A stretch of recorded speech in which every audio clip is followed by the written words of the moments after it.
Okay, so I am, well, the view from public policy sounds, I mean, let's call it a view from public policy, but I should probably first start with sort of, thank you for having me. I'm a strange animal, I think, in this setting to some extent. I mean, I've been now in Wellington for the last 6 weeks and have conducted research in a topic which has most definitely nothing to do with the European Union. It's about the use of 1080 to protect native wildlife in New Zealand, as well as reduce cattle TB. The only EU part of that research relates to basically a vaccine for cattle, which in the EU is still banned, but which has been sort of relatively successfully used in New Zealand, and which the British have always known about, but clearly are not lobbying for very strange reasons, which in relation to that, a lot of badgers have to die as a result of that lack of lobbying in Brussels. So that is my only relevant research at this point in terms of so if you want to hear anything about possums, stoats, rats, badgers, brine maize, get off my badger.com website. I'll happily talk about those too. I mean, the other kind of point I just want to make is, first of all, I'm from the LSE, as so nicely put, but I'm from the Department of Government, which of course means that I'm not allowed to speak to international relations people when I'm in London. Secondly, I should also say a view from public policy, which means to some extent this idea about normative power and so on is of course something which is important in the study of public administration and public policy, and many of the debates which are being had here are quite similar, but I still think there's sort of some degrees of difference there, especially also when we come to sort of the study of the European Union. So my argument would therefore be I think it is rather difficult to even maintain that there's a normative power or an idea which is basically being sort of transmitted. I mean, of course, when we look at sort of the field of economic regulation or competition law, one might argue we have sort of the statements that the Treaty of Rome was sort of the dream of ordoliberalism, and that the competition law was always ordoliberal dream, the export of the Freiburg sort of school from the German competition law into the kind of the European setting. We might even sort of say that the kind of field of liberalization and regulation was sort of pseudo neoliberal. Equally, we might, and I think that is sort of where we possibly even come closer in certain ideas, we might sort of think about sort of the idea about sort of conditionality in terms of administrative capacity, which was sort of part of sort of the criteria for accession. And here again, I think the idea of one single idea of Europe, or what Europe wants in terms of public administration, is rather kind of problematic to uphold. For example, Jan Meyer-Sarling's sort of research in the Western Balkans has shown that basically there are very conflicting logics of what good public administration is, both sort of in the thinking of sort of European Union actors, including Sigma, which is sort of stuck somewhere in Paris, terrible, where basically you've got competing logics between sort of the more managerial and the sort of what they call more Weberian type of what is good public administration. And then of course you've got these multiple different ideas still of sort of past good public administration. So in that sense, my argument would be, well, when one looks at sort of, I mean, first of all, searching for where's the normative power of Europe, I think one has sort of basically, I think sort of the existing work, I think has sort of emphasized sort of two ways in which one sort of thinks about that. One is Europeanization as sort of a mechanism of changing domestic public policy, and here one might say, well, sort of how do particular ideas fit?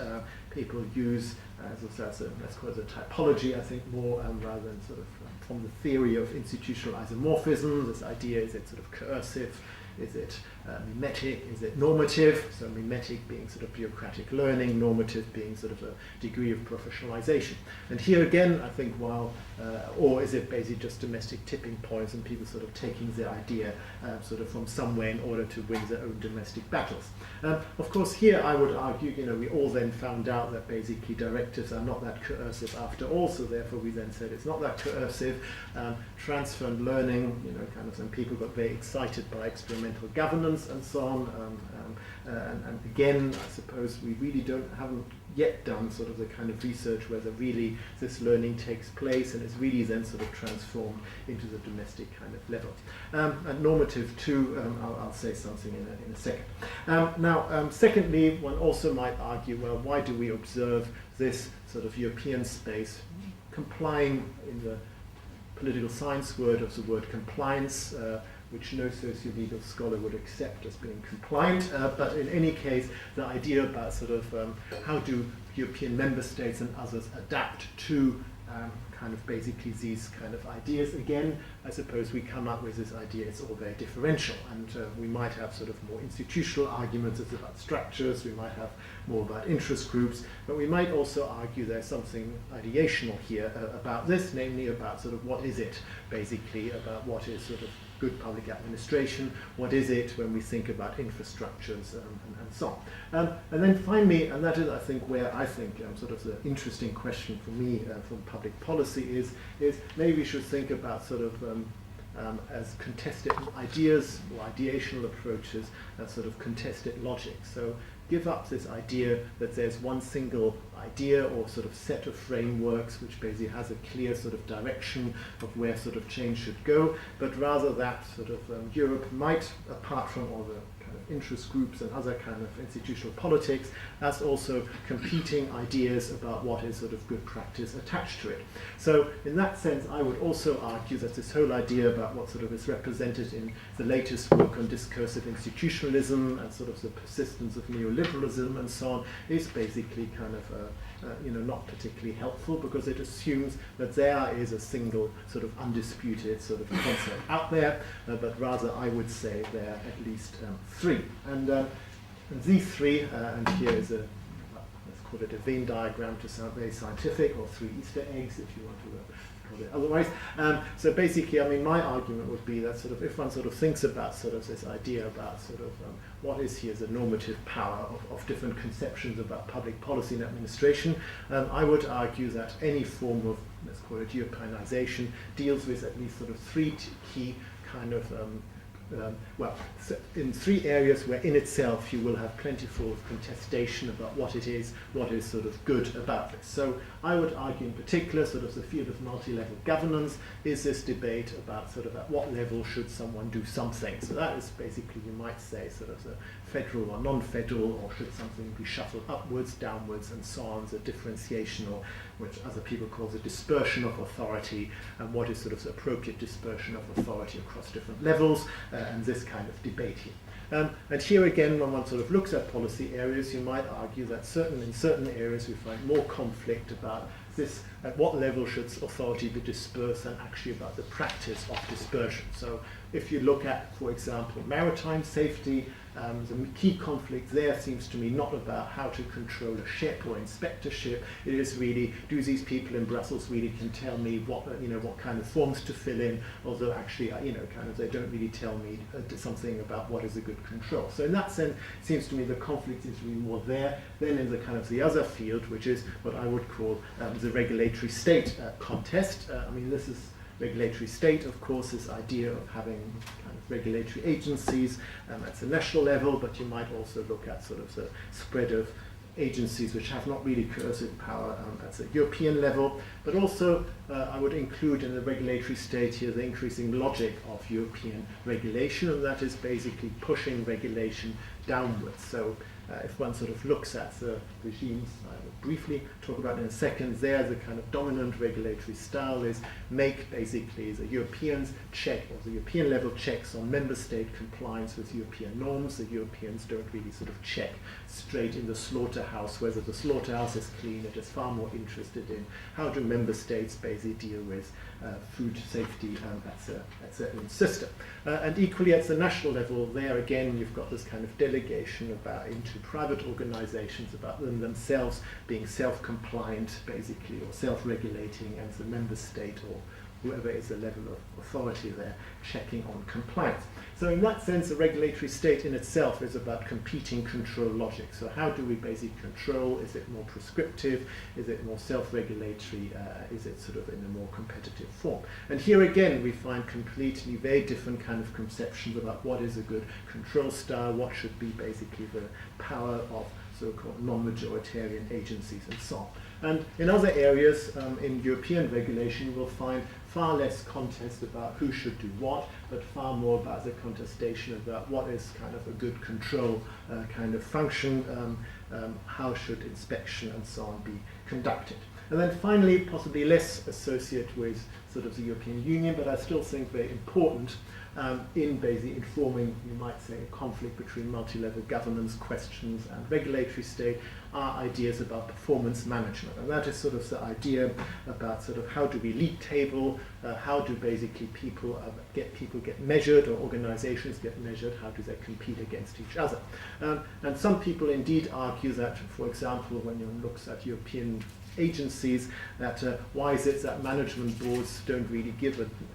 damn basically about their functions and holding agencies to accountable, and there you might say no national career civil servant will ever not get a promotion by doing a good job or not a good job by looking after a European agency on the management board. So in that sense, again, we might argue sort of the performance management of sort of the people who are involved in this kind of transfer of policy or in the activities of policy will sort of stand, be in conflict with these other kind of two logics. And in order to basically eliminate all forms of appetite for lunch, so in order to have more time for questions, I just briefly want to say, kind of we can study these kind of functions, for example, in the area of food safety. Here, as you might know, sort of it's relatively unique in that sense, in that there's a split between risk assessment and risk management. In terms of risk management, there is a food inspector unit, which is stuck somewhere in a suburb of Dublin. Other people might call it somewhere else. Former agricultural minister constituency, strangely enough. But in any case, sort of here, basically this inspection unit was always used externally for basically sort of if you want to import in the European single market, these people will come out and check on you, but they will also conduct controls of member states of kind of control styles and facilities. So in that sense, you might say there's clearly a control function here, a change basically also in the kind of way in which member states are being controlled, in the sense that member states have to report and self-certify. This is aligned with a much wider international regime called HAZOP, which also is about basically forcing companies to identify the hazards in their organization and then basically come up with a plan to sort them out. But here again, you might say, well, how does that then sort of conflict with performance management? And again, the argument is many civil servants and inspectors find it more or less impossible to certify what they're supposed to do, because basically that sort of makes visible how they go about their job, and of course nobody wants to be visible in terms of how they go about their job, sign off kind of official statements whether something is safe or hygienic and so on. So in that sense you can see here already a kind of conflicting field, and sort of different countries depending on food scandals sort of have witnessed sort of different dynamics here. A different normative idea I just very briefly want to mention is has nothing to do with the European Union per se, but with the Council of Europe, and that is prisons. Here we have a committee for against basically the prevention of cruelty in prisons, which again performs inspections of national systems of Council of Europe, basically prison systems. Both of these are pretty unique in that you can actually read the inspection reports. They are public, but no academic has ever done so. But again, it's kind of strangely enough. But again, the argument here is sort of what is kind of the inspection here. I mean, these are sort of national inspectors who basically move into other European countries and therefore basically are always sort of regarded as having no clue about what the national kind of system is like they're inspecting, and therefore they're always being ignored. So in that sense, the argument is how do we have a normative commitment against anti-torture versus sort of an idea about should a cell be stuffed with only one person or multiple persons, and is that sort of human nature? Again, is basically left kind of open. So, given that I have only 10 seconds left, I would argue basically, so if one sort of wants to think about, so what is the normative power of Europe, I would say, we should sort of study basically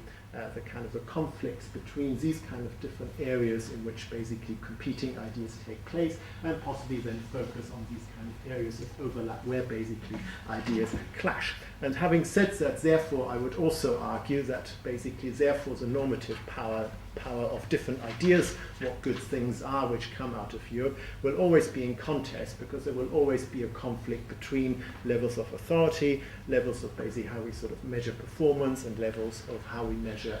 control. And therefore, basically, you will never have stability, or basically you might say satisfaction in how something is operating. And then finally, and that is something where I have no answer to, but I just want to raise as a question is, and I think also what is quite interesting is to what extent basically do what, I think the dominant discussion here is the external face, when one looks, for example, at energy policy, the external face of the European Union, how is it informed by the internal conflicts, or whether there's a complete disconnect? And I apologize for overrun. This is